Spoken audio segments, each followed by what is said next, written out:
Hola, ¿qué tal? ¿Cómo están? Bienvenidos. Bienvenidos una vez más a otro podcast. Soy María Laura y en esta oportunidad voy a seguir compartiendo el material de El Kybalión, del texto de los tres iniciados, en donde hablan del principio de causa y efecto o la ley de causa y efecto. Así que sin más, voy a comenzar. Principio de causa y efecto. Toda causa tiene su efecto, todo efecto tiene su causa. Todo sucede de acuerdo a la ley. La suerte no es más que el nombre que se le da a la ley no reconocida. Hay muchos planos de casualidad, pero nada escapa a la ley. Este principio encierra la verdad de que todo efecto tiene su causa y toda causa tiene su efecto. Afirma que nada ocurre casualmente, que todo ocurre conforme a la ley. La suerte es una palabra vana, y si bien existen muchos planos de causas y efectos, dominando los superiores a los inferiores, aún así ninguno escapa totalmente a la ley. Los hermetistas conocen los medios y los métodos por los cuales se puede ascender más allá del plano ordinario de causas y efectos hasta cierto grado, y alcanzando mentalmente el plano superior, se convierten en causas en vez de efectos. Las muchedumbres se dejan llevar, arrastradas por el medio ambiente que las envuelve o por los deseos y voluntades de los demás, si estos son superiores a las de ellas. La herencia, las sugestiones y otras múltiples causas externas las empujan como autómatas en el gran escenario de la vida. Pero los maestros, habiendo alcanzado el plano superior, dominan sus modalidades, sus caracteres, sus cualidades y poderes, así como el medio ambiente que los rodea, convirtiéndose de esta manera en dirigentes, en vez de ser los dirigidos. Ayudan a las masas y a los individuos a divertirse en el juego de la vida, en vez de ser ellos los jugadores o los autómatas movidas por ajenas voluntades. Utilizan el principio en vez de ser sus instrumentos. Los maestros obedecen a la causalidad de los planos superiores en que se encuentran, pero prestan su colaboración para regular y regir en su propio plano. En lo dicho está condensado un valiosísimo conocimiento hermético. Que el que sea capaz de leer entre líneas lo descubra es nuestro deseo. El sexto gran principio hermético, el principio de causa y efecto, encierra la verdad de que nada sucede casualmente, que la casualidad es solo un término que indica la existencia de una causa no reconocida o percibida, que el fenómeno es continuo, sin soluciones de continuidad. El principio de causa y efecto está tras todo pensamiento científico, antiguo o moderno, y fue enunciado por los instructores herméticos de los tiempos primitivos. Y si bien han surgido muchas discusiones y disputas entre las varias escuelas de pensamiento, esas disputas han versado especialmente sobre los detalles de la operación del citado principio y también sobre el significado de determinadas palabras. El inmanente principio de causa y efecto ha sido aceptado como correcto por todos los pensadores del mundo que merecen realmente tal calificativo. Pensar de otra manera sería sacar el fenómeno del universo del dominio de la ley y del orden, relegándolo a ese algo imaginario al que el hombre ha dado el nombre de casualidad. Un poco de meditación evidenciaría que no existe absolutamente tal casualidad. Webster define la palabra casualidad diciendo que es un supuesto agente o modo de actividad diferente de una fuerza, ley o propósito. Y la operación o actividad de dicho agente, el efecto supuesto de tal agente, un suceso, una cosa fortuita, una casualidad, etc. Pero con un poco de meditación, demostrará que no puede existir dicho agente casual, en el sentido de algo externo y fuera de la ley, algo aparte de la causa del efecto. ¿Cómo podría existir algo actuando en el universo fenomenal independiente de las leyes, del orden y de la continuidad del último? Tal agente sería algo completamente independiente del tren coordinado del universo y por consiguiente sería superior a él. No podemos imaginar nada fuera del todo, más allá de la ley, y esto porque el todo es precisamente la ley en sí mismo. No hay otro sitio en el universo para nada externo o independiente de la ley. La existencia de algo semejante convertiría a todas las leyes naturales en inefectivas y sumergiría al universo todo en el desorden más caótico. Un examen cuidadoso demostrará que lo que llamamos casualidad es meramente una expresión concerniente a causas oscuras, causas que no podemos percibir, causas que no podemos comprender. La palabra casualidad se deriva de una frase que significa echar los dados, siendo la idea encerrada que la caída es meramente una ocurrencia, sin relación con causa alguna. Y en este sentido suele emplearse la palabra en cuestión. Pero cuando se examina el asunto detalladamente, se verá que no hay tal casualidad absolutamente en la caída de un dado. Cada vez que cae el dado, mostrando cierto número, obedece a una ley tan infalible como la que gobierna la revolución de los planetas en torno del Sol. Tras la caída del dado existen causas, o cadenas de causas, eslabones en ininterrumpida sucesión, hasta donde la mente no puede alcanzar. La posición del dado en la caja, la suma de energía muscular empleada al arrojarlo, el estado de la mesa, etc., son otras tantas causas cuyo efecto puede verse. Pero tras estas hay encadenamiento de causas invisibles precedentes, todas las cuales sobran sobre el número que el dado debe mostrar en su cara superior. Si se arrojaron los dados un gran número de veces, se verá que los puntos marcados son casi iguales. Esto es, que habrá igual número de unos, de dos, de tres, etc.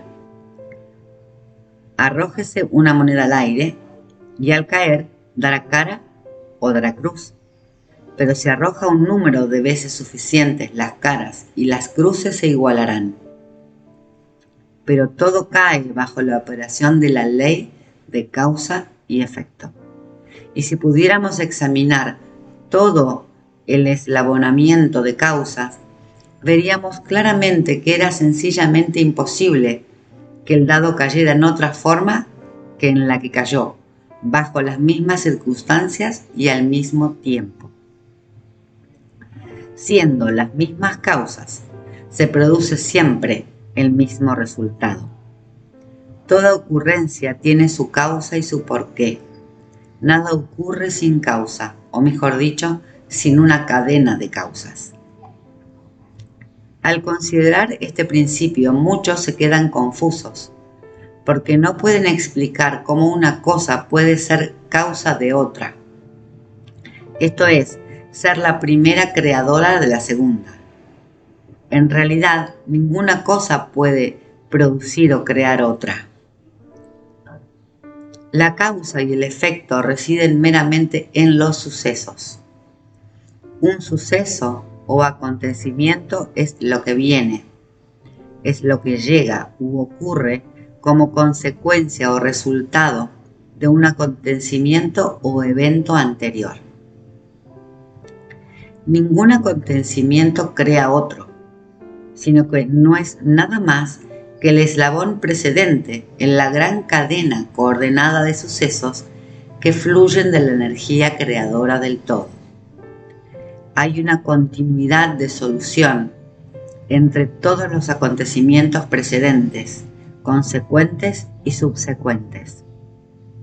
Existe siempre una relación entre todo lo que ha pasado y todo lo que sigue.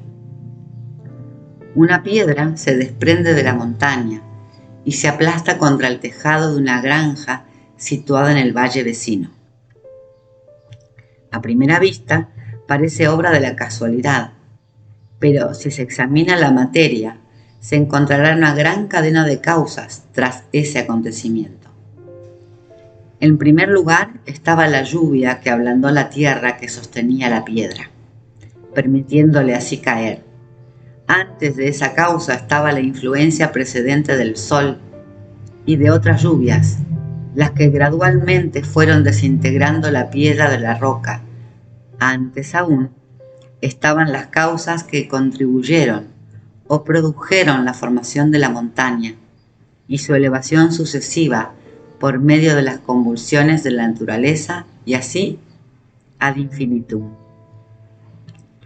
Además, podemos revisar las causas de la lluvia, podemos considerar la existencia del tejado. En una palabra, pronto nos encontraríamos envueltos en un laberinto de causas y efectos del que pronto tendríamos que luchar para escaparnos. Sí, tal cual. Bien. Así como un hombre tiene 2 padres y 4 abuelos y 8 bisabuelos y 16 tatarabuelos y así sucesivamente, de manera que al cabo de 40 generaciones se calcula el número de antecesores en muchos millones. Así, también suceden con el número de causas que subyacen tras el suceso o fenómeno más nimio, tal como el paso de un liviano trocito de carbón llevado por el viento. No es nada fácil seguir la pista de esa partícula de hollín hasta los primitivos periodos de la historia del mundo, cuando formaba parte de un macizo tronco, que más tarde se convirtió en carbón, y así sucesivamente hasta el momento en que pasaba volando ante nosotros en busca de otras muchas aventuras. Y una poderosísima cadena de acontecimientos, de causas y efectos, la llevó hasta su actual condición. Y esta no es más que uno de los tantos sucesos de la cadena, y que seguirán produciendo más y más eventos durante centenares y centenares de años a contar desde ahora. Una de las series de acontecimientos originados por esa partícula de hollín flotante ha sido el escribir estas líneas, lo que ha obligado a un tipógrafo a realizar cierto trabajo. Estos despertarán en vuestras mentes ciertos pensamientos, así como en las de los demás, los que a su vez afectarán a otros, y así sucesivamente, hasta donde la mente no puede alcanzar, y todo por el simplismo vuelito de una partícula de hollín. Todo lo cual muestra la relatividad y la asociación de las cosas y la deducción consiguiente de que nada hay grande ni pequeño en la mente, que todo lo creó. Meditemos un momento. Si cierto hombre no hubiera encontrado a cierta mujer en la oscura edad de piedra, vos, que estáis ahora leyendo estas líneas, no estaríais ahora aquí. Y si quizá la misma pareja no se hubiera encontrado, los que escribimos estas líneas tampoco estaríamos aquí.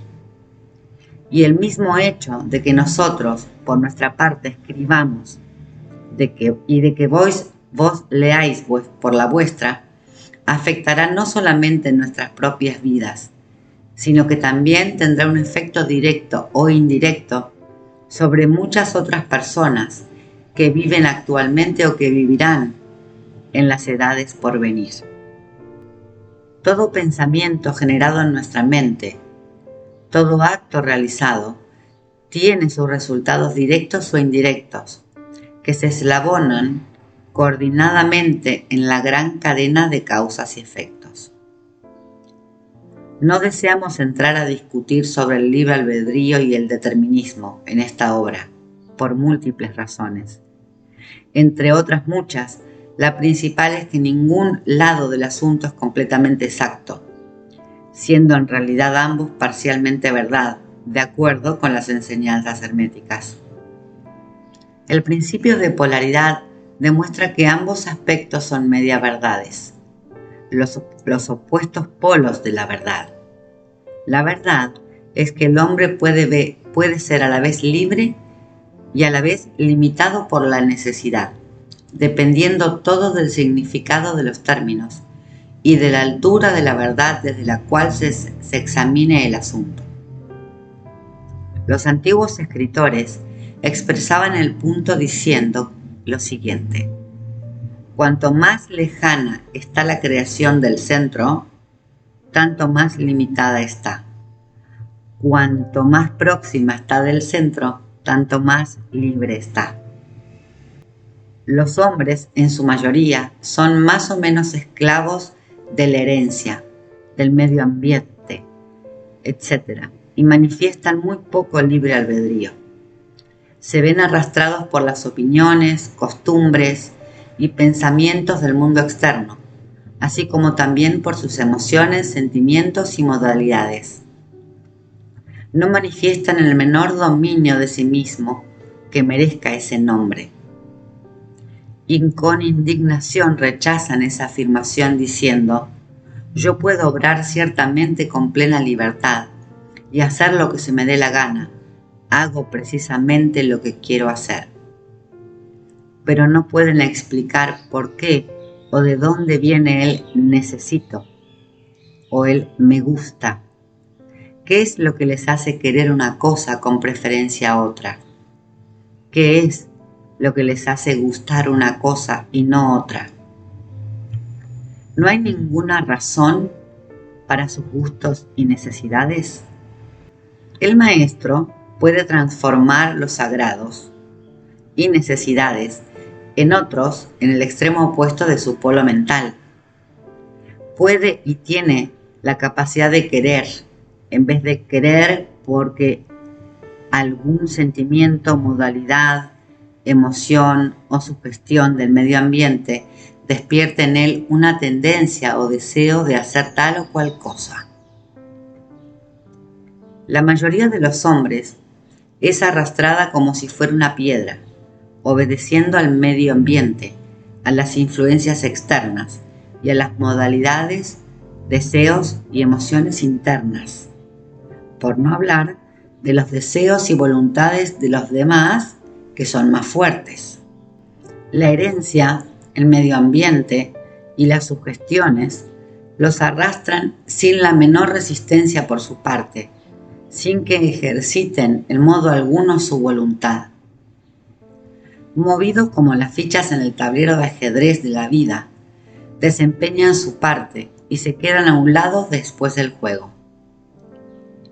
Pero los maestros que conocen las reglas del juego se elevan por encima del plano de la vida material y, colocándose en contacto con los poderes superiores de sus naturalezas, dominan sus propias modalidades, caracteres, cualidades y polaridades, así como el medio ambiente que los rodee, haciéndose en esta forma directores del juego en vez de meras fichas, es decir, causas en vez de efectos. Los maestros no se libran de la causalidad en los planos superiores, sino que están bajo el contralor de esas más elevadas leyes, y haciendo uso de estas, se hacen dueños de las circunstancias en los planos inferiores. De esta manera, forman una parte consciente de la ley, en vez de ser sus ciegos instrumentos. Mientras obedecen y sirven los planos superiores, dominan y son dueños del plano material. Pero tanto arriba como abajo la ley está siempre en operación. No existe tal casualidad o azar. La ciega diosa ha sido abolida por la razón. Ahora podemos ver, con ojos iluminados por el conocimiento, que todo está gobernado por la ley universal y que el infinito número de leyes no es más que manifestaciones de la única gran ley, la ley que es el todo. Es pues muy cierto que ni siquiera un gorrión deja de estar presente en la mente del todo, que hasta los cabellos de nuestra cabeza están contados, según dicen las Escrituras. Nada hay fuera de la ley, nada ocurre en contra de ella. Pero a pesar de ello, no se vaya a caer en el error de que el hombre es un autómata ciego. Al contrario, la doctrina hermética dice que el hombre puede emplear la ley contra las leyes, que lo superior siempre prevalecerá contra lo inferior, que el hombre haya alcanzado aquel estado en el que buscará refugio en la ley misma y podrá evadirse de todas las leyes fenomenales. ¿Se puede comprender el significado íntimo, interno de esto? Voy a repetir esta última parte, que es con la que termina el capítulo que habla del principio de causa y efecto. La doctrina hermética dice que el hombre puede emplear la ley contra las leyes. Esto lo vimos en capítulos anteriores. Que lo superior siempre prevalecerá contra lo inferior, hasta que el hombre haya alcanzado aquel estado en el que buscará refugio en la ley misma y podrá evadirse de todas las leyes fenomenales. ¿Se puede comprender el significado íntimo e interno de esto? Wow, bueno, así termina el texto del Kybalión, donde se explaya un poquito más sobre la ley, causa y efecto. Esta ley, como habrán podido observar, y cuando lo mediten y lo contemplen o lo lean por ustedes mismos, tiene mucho más significado de lo que las palabras expresan. Hay mucho más allá que lo que la mente pueda entender. Pero sí, en la materia, acá, en nuestras vidas, en la Tierra, en esta tercera densidad o tercera dimensión, podemos ver con muchos ejemplos cómo los hombres, ¿no?, todos nosotros, podemos elegir cómo actuar, podemos elegir ser dominados como masas, como si fuésemos fichas de un dominó, causas y efectos continuos de alguien más que por poder o por conocimiento de las leyes las aplica, pero en una polaridad negativa, por ejemplo. Esto ya es de mi cosecha, es una opinión mía. O elegir conocernos, pulirnos, hacer el viaje del héroe y estar cada vez en mundos más superiores y elevados y más libres, como el mago, al haber superado un montón de pruebas y de experiencias que nos pone la vida misma, en esta vida y en otras, para ejercer cada vez más nuestro conocimiento de estas leyes y no estar a merced de las leyes. Las leyes existen en el universo. Por ejemplo, la ley de atracción es uno de los aspectos de la ley causa y efecto. Creo recordar que Neville Goddard decía también, ¿no?, que el preocuparse, el ocuparse y preocuparse en ser nosotros mismos las mejores causas que podamos ser, es decir, las mejores versiones de nosotros mismos que podamos ser, es decir, vivir para poder descubrir y sacar a luz en el viaje del héroe nuestra personalidad mágica, eso que nos hace únicos, eso que nos hace únicos e individuales dentro de el todo, porque al fin y al cabo todos somos uno. Pero aquí en la materia cada uno tenemos nuestra personalidad, nuestra individualidad, nuestra personalidad mágica. Entonces, conocer la ley y aplicarla te va a permitir mantener, digamos, vivir y jugar realmente el juego del tablero cuando conoces cómo es que se juega el juego de la vida. Y eso es una de las cosas que se me ocurre mencionar, simplemente aclarándoles que esto de mi propia cuchara, que no dice eso aquí en el texto, simplemente lo estoy diciendo yo para compartir una opinión con ustedes. Incentivarlos una vez más a que les voy a dejar el enlace del documento para que lo puedan descargar en la descripción, pero que lo puedan tener en sus manos, lo pueden adquirir, que sería lo mejor. Es un libro muy cortito, tampoco cuesta mucho dinero y si ustedes quieren lo pueden tener. Leerlo una y otra vez, sin prisa, pero sin pausa, va a ser, y ya no es la primera vez que lo digo, pero lo voy a repetir, que pequeños destellos de luz cada vez más vayan iluminando nuestra conciencia. Entonces, es como concentrarnos en ser las mejores causas que podamos ser, para nosotros ver en nuestra materialidad y en nosotros mismos primero los mejores efectos de acuerdo a nuestras causas. Bueno, así termina entonces la ley o el principio causa y efecto, y nada más por el momento. O sea, termina así este video o este podcast, depende de dónde lo estén escuchando, y seguramente en el próximo capítulo voy a estar hablando del principio de género, que es otro de los principios herméticos para concluir con la serie de El Kybalión. Así que les envío muchos besos, les envío mucho amor, les envío mucha luz y nos escuchamos muy pronto. Bye bye.